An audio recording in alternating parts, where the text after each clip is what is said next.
Welcome back to your YouTube channel S B sir. तो guys आज हम कराएंगे आपको ग्लिम्सेस ऑफ इंडिया का second part Coorg. First part हमने आपको पहले ही करा दिया था। अब इसका एक लॉन्ग क्वेश्चन कराएंगे जिसमें आपको पूरी समरी मिल जाएगी चैप्टर की। तो क्वेश्चन है, give a brief account of the people of Coorg, यानी कि कुर्ग के लोगों का जो विस्तार से विवरण करना है। और सेकंड तरीके से भी आ सकता है, what does the writer say about Coorg and it's people, यानी कि जो लेखक है वो कुर्ग और उसके लोगों के बारे में क्या कहता है। आंसर है इसका, there are material man and beautiful women in Coorg, यानी कि जो कुर्ग है वहां पर जो पुरुष हैं वो सूरवीर हैं और वहां की जो महिलाएं हैं वो बहुत ब्यूटीफुल है, सुंदर हैं।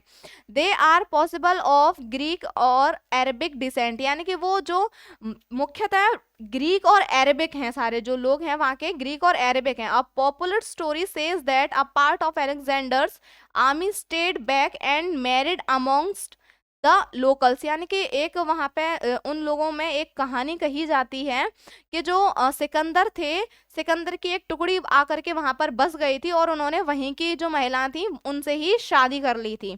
There culture, marriage and religions rites are different from those of Hindu main streams, यानी कि वहाँ की जो सभ्यता है, विवाह है और वहाँ की जो कल्चर है वो सारा बिल्कुल डिफरेंस है जो हिंदू मेन स्ट्रीम से, यानी कि जो हिंदू के जो कल्चर है वहां से बिल्कुल डिफरेंट है। They also were a waist belt called kuppa, यानी कि वो वहां की जो महिलाएं हैं वो लोग एक कमर पे बेल्ट पहनती हैं जिसे कुप्पा कहा जाता है। इट रिमेम्बल्स द कुफिया, यानी कि वो कुफिया की याद दिलाती हैं। वर्न बाय द अरबेन्स एंड द कुर्स, यानी कि वो जो वहां के जो मतलब लोग पहनते हैं, अरबिन्स एंड कुर्स लोग वो उसको पहनते हैं। कुर्क्स आर वेरी हॉस्पिटेबल, यानी कि हॉस्पिटेबल का यहाँ मीन है काफी मिलनसार या फिर स्वागत करने वाले लोग, यानी कि वहाँ के जो लोग होते हैं काफी स्वागत करने वाले होते हैं या फिर बहुत मिलनसार लोग हैं वहाँ के, जो जल्दी ही दूसरे से फ्रैंक हो जाते हैं और मतलब काफी अच्छी तरह से बिहेव करते हैं। They tell their guest stories of valour of their sons and fathers, यानी कि वो अपने जो उनके यहाँ गेस्ट आते हैं उनको अपने बेटों के बारे में, अपने बेटे और अपने पतियों की जो उनकी शूर गाथाएं होती हैं, शूरवीरों की, उनकी स्टोरियां, उनकी कहानियां सुनाया करते हैं अपने गेस्टों को। कुर्ग सोल्जर्स आर ब्रेव, यानी कि कुर्गों के जो सोल्जर हैं, उनके जो सैनिक हैं वो बहादुर होते हैं।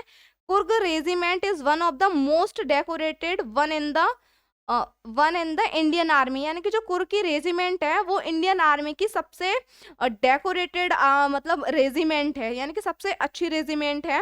The first general of independent India general Cariappa was a Coorgi, यानी कि स्वतंत्र भारत के जो पहले जनरल थे वो कैरियप्पा, यानी कि जो जनरल का नाम है वो कैरियप्पा है, वो भी एक कुर्गी ही थे। Coorg are the only people who are permitted to carry firearms without a licence, यानी कि कुर्ग के लोगों को एक बिना किसी लाइसेंस के अग्निशास्त्र की यात्रा करने का परमिट है, यानी कि वो अग्निशास्त्र की यात्रा कर सकते हैं बिना किसी लाइसेंस के। फर्मलेस यानी कि यहाँ पे इसका मतलब दे रखा है, फायर मीन्स यानी कि अग्निशास्त्र की वो यात्रा कर सकते हैं बिना किसी परमिट के। तो गाइज ये आपके चैप्टर की समरी है। वीडियो अच्छी लगी हो तो लाइक सब्सक्राइब करना ना भूलें। Thanks for watching.